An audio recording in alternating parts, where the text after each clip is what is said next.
Alhamdulillahirabbil alamin. Wassalatu wassalamu ala asyrafil anbiya'i wal mursalin sayyidina Muhammadin wa ala alihi washabbihi ajma'in. Tsumma amma ba'd. Ma'asyiral muslimin, jamaah salat subuh yang dimuliakan Allah Subhanahu wa taala. Pada kesempatan pagi hari ini kami tertarik untuk membahas tentang masalah sutroh, ya, masalah sutroh. Sutroh itu pembatas sholat.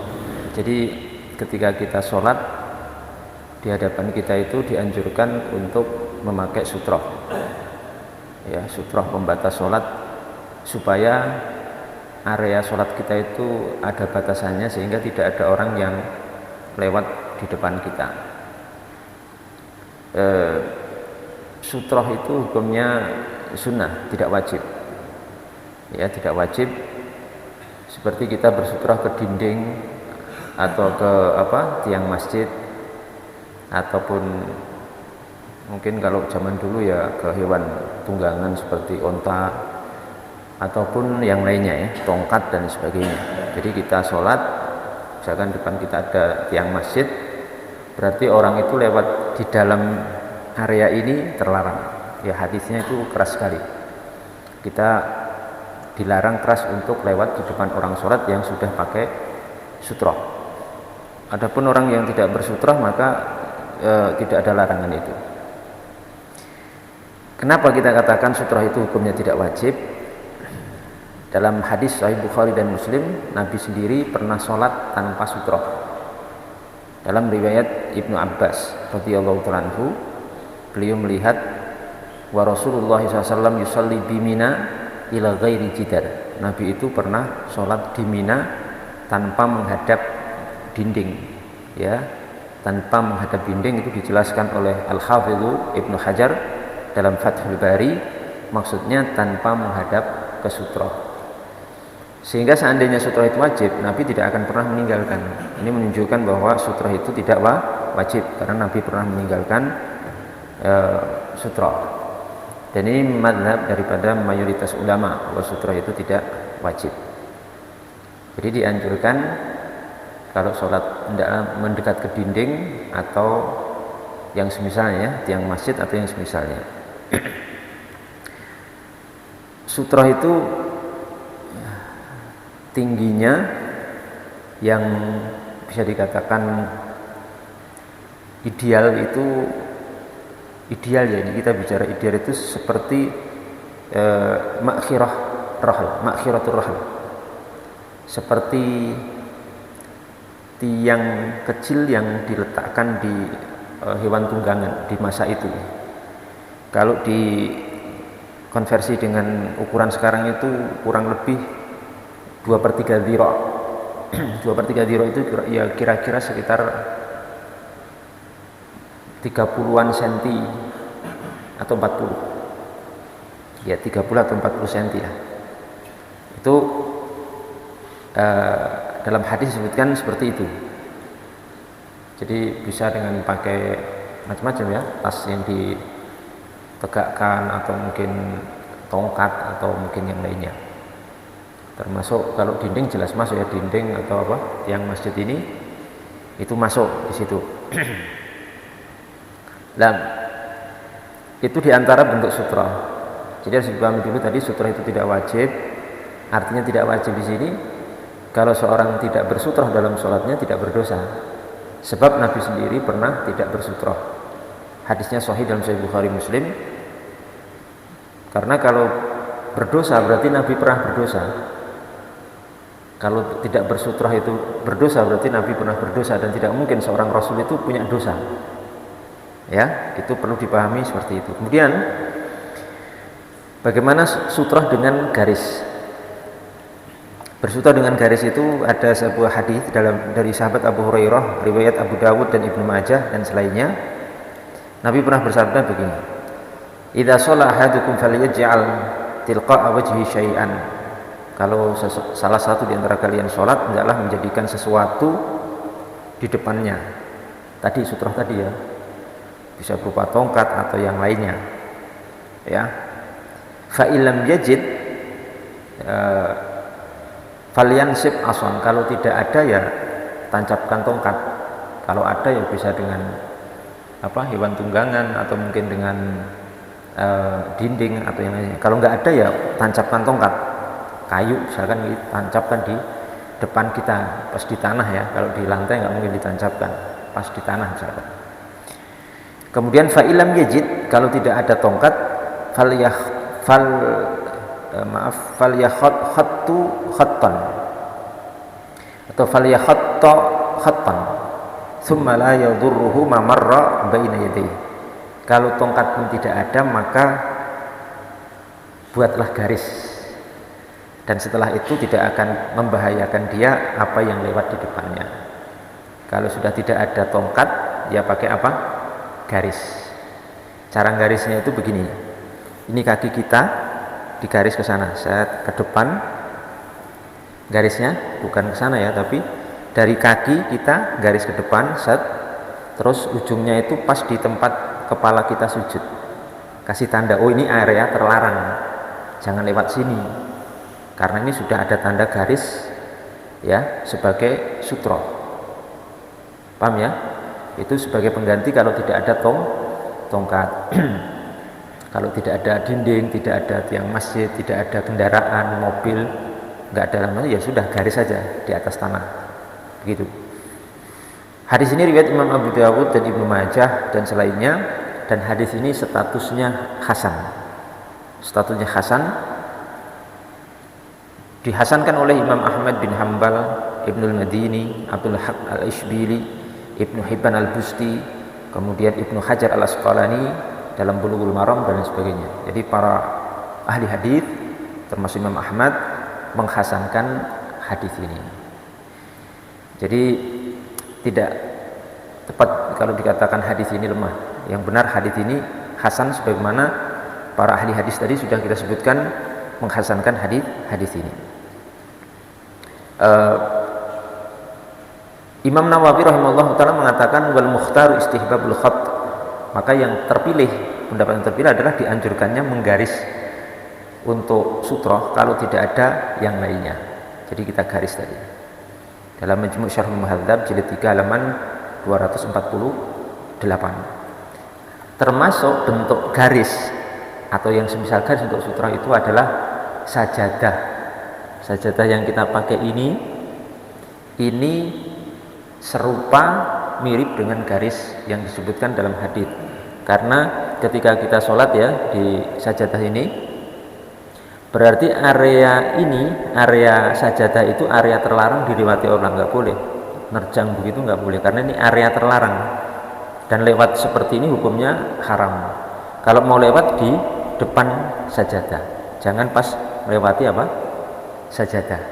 Jadi sajadah ini sudah cukup sebagai sutroh, kalau tidak ada yang lain ini sudah cukup ya. Maka Imam Nawawi mengatakan fa'ilam ya yajid sakhisan basata musallah, kalau seorang tidak mendapatkan sesuatu untuk jadi sutroh, ya bisa dengan menggelar tikar atau sajadah. Ini sudah cukup untuk sholat,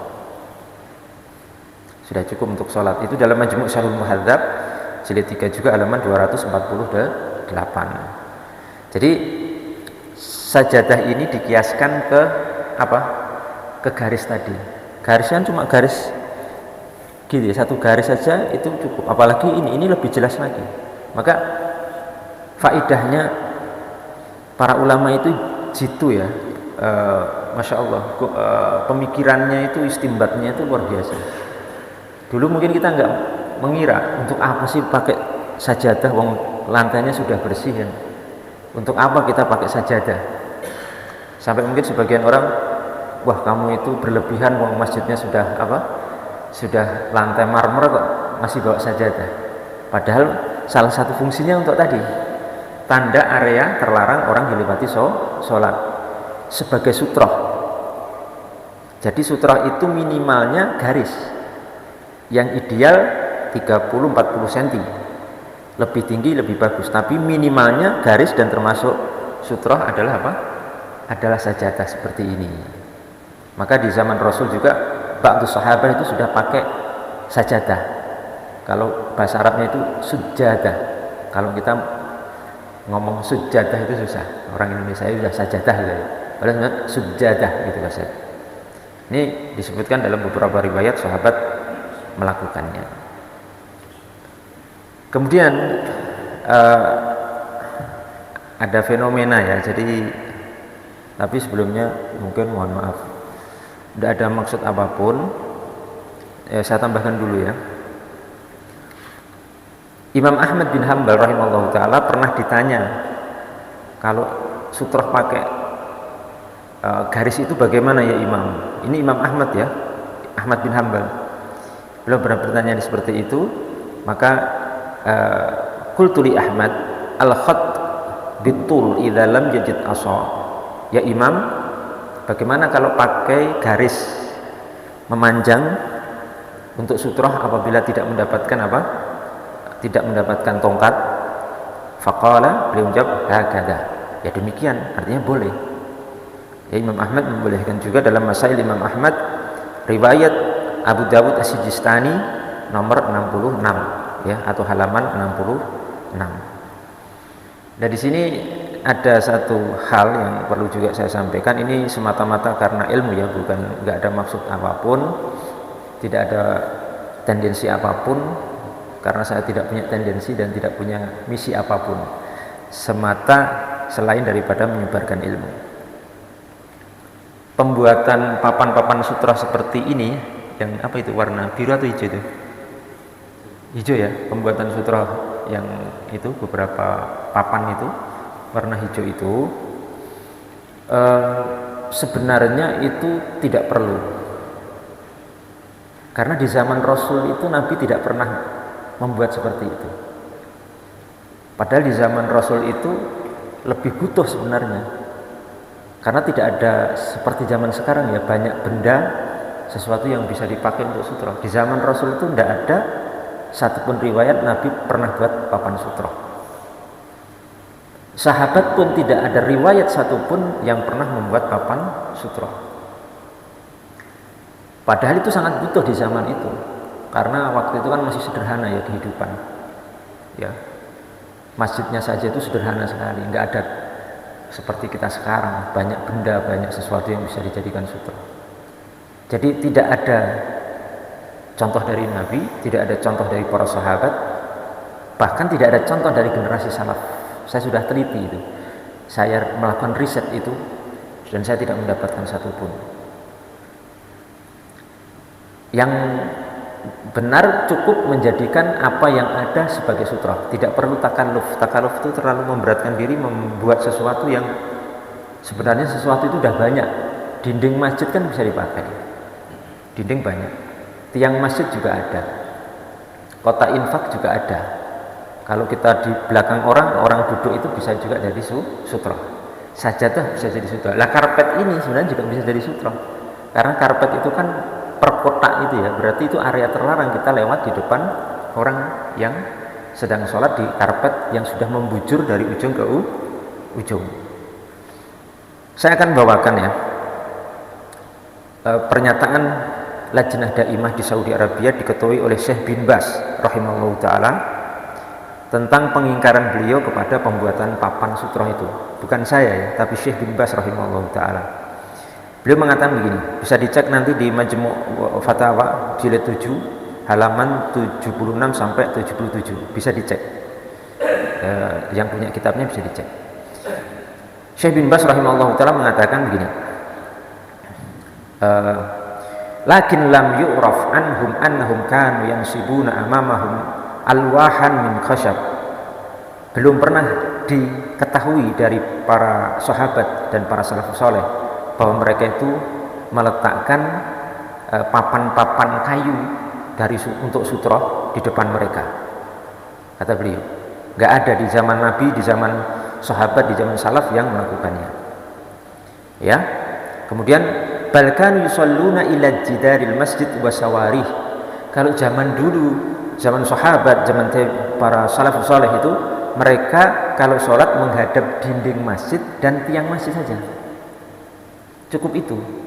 tidak perlu membuat papan sutra. Kemudian kata beliau, fayan bagi adamu takallufi fi dzalika, maka seyogyanya tidak perlu kita ini takalluf dalam masalah itu. Takalluf itu memberat-beratkan diri membuat papan-papan sutra, sementara sudah banyak sutra di masjid itu. Ya dinding, ya tiang, ya orang yang duduk, ya mimbar ini, ya sajadah, ya karpet yang sudah membujur itu sudah cukup. Walam yusyada, apa namanya? Fa syari'atu samhatun walam yusyadad din ahadun illa ghalabah wa li anna al-amra bi sutrati lil istihbab la lil wujub. Oleh karena itu, syariat ini adalah syariat yang sangat samhah, mudah sekali agama ini. Ada dinding pakai dinding, enggak ada dinding pakai tiang, enggak ada tiang ya pakai karpet, enggak ada karpet pakai sajadah, enggak ada sajadah pakai garis, enggak ada garis pakai orang. Begitu saja, mudah, tanpa harus memberat-beratkan diri. Maka kata beliau tidak ada yang mempersulit agama ini kecuali dia akan dikalahkan. Walam yusyadad dina ahadun illa ghalabah. Dan perintah bersutrah ini adalah perintah yang sifatnya anjuran dan bukan perkara wajib. Jadi menyikapi sutrah ini juga harus bijak ya, artinya itu bukan wajib, sehingga jangan sampai kita memperlakukan seperti perkara wajib. Ini Syekh bin Baz, fatwa beliau, ketuanya, kemudian wakilnya adalah Syekh Abdul Razak Afifi, dan anggotanya Syekh Abdullah Al-Gudayan serta Syekh Abdullah bin Qa'ud di jilid 7 halaman 76 sampai 77, bisa dicek di sana. Ini menunjukkan kepada kita semuanya, marilah kita memberi dorongan untuk hal itu, untuk bersutrah tapi tanpa adanya takalluf. Cukup pakai orang, pakai dinding, pakai tiang, pakai karpet. Dan ini garis-garis ini sampai belakang itu garis hitam itu sebenarnya sudah sutrah juga. Kalau kita sholat di garis, depan kita garis, maka orang itu sudah paham jangan lewat di depan antara garis itu, ini daerah terlarang untuk kita lewati. Itu hukumnya haram ya kalau lewat itu. Kecuali di luar garis itu maka diperbolehkan. Kalau sudah di garis jangan lewat di dalam garis. Kemudian yang terakhir masalah berjalan menuju sutra. Ini juga fenomena yang mungkin perlu kami luruskan semata untuk pembahasan ilmiah dan amanat ilmiah ya, bukan tidak ada tujuan apa-apa gitu. Jadi misalkan kita sholat di tengah, karena mungkin selama ini belum begitu paham kan, sebenarnya sudah ada garis itu sudah sutrah ya. Mungkin memahaminya sutrah itu cuma dinding lah, dari tengah itu berjalan, pas sholat itu berjalan sampai ke depan, misalkan seperti itu bagaimana hukumnya? Disebutkan dalam kitab Al-Muqaddimah Al-Hadramiyah bahwa pertama, sutrah itu hukumnya tidak wajib. Yang kedua, bergerak salasah harakat mutawaliyat, bergerak 3 kali berturut-turut itu membatalkan sholat. Kenapa? Karena 3 gerakan berturut-turut itu mengeluarkan seorang dari hayatus sholat, dari kondisi sholat kepada orang yang tidak sholat lagi. Dalilnya adalah waqumu lillahi qanitin, adalah kalian berdiri sholat kepada Allah Subhanahu wa taala dengan tenang. Salah satu sikap tenang itu tidak banyak bergerak. Dalam kitab Muqaddimah Al-Hadramiyah di situ para ulama menyebutkan dengan istiqra. Istiqra itu begini, dalil-dalil yang ada dalam masalah gerakan sholat yang dibolehkan dan tidak itu dikumpulkan oleh para ulama, kemudian diteliti. Itu istiqra ya, yang belajar usul fikih insyaallah paham. Kemudian disimpulkan bahwa gerakan 3 kali berturut-turut itu membatalkan sholat. Gerakan 3 kali itu begini,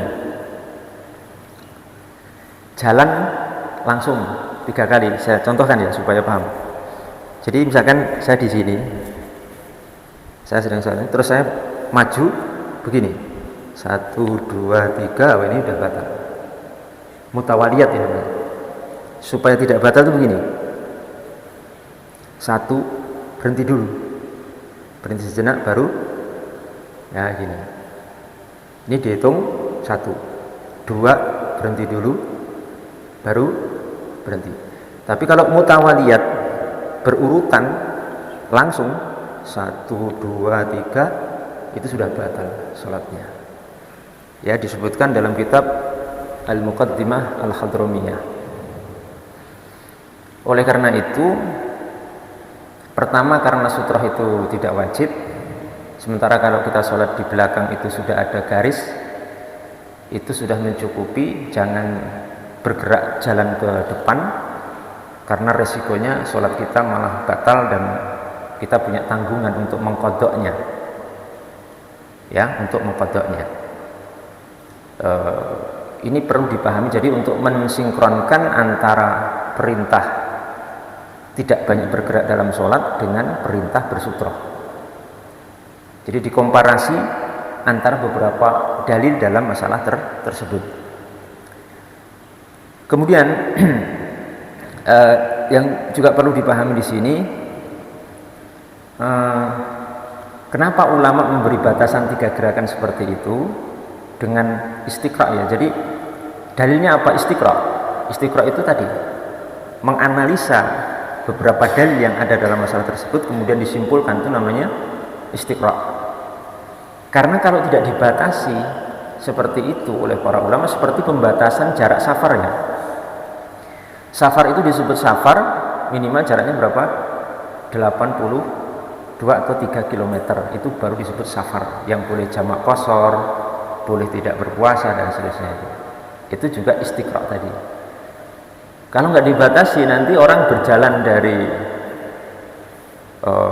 luar masjid pas sholat masuk ke sini, itu kan juga bisa. Kalau nggak dibatasi itu bahaya. Jadi ini orang jalan, bukan lagi orang sholat tapi orang jalan. Ya, makanya kita kembali kepada khittah dan garis para ulama, petunjuk para ulama kita. Karena dalam memahami Al-Quran wal Hadith, kita tidak bisa lepas dari ilmu mereka dan pemahaman mereka, karena kita tidak punya kemampuan atau basic ilmu yang cukup, alat ilmu yang cukup untuk memahami dalil secara langsung dari Quran dan hadis Nabi Muhammad SAW. Ya, ini mungkin sebagai faedah bagi kita semuanya. Semoga Allah Subhanahu Wa Taala memberikan pemahaman, taufik dan barokah kepada kita sekalian. Wal afu minkum. Wabillahi taufiq wal hidayah. Wassalamualaikum warahmatullahi wabarakatuh.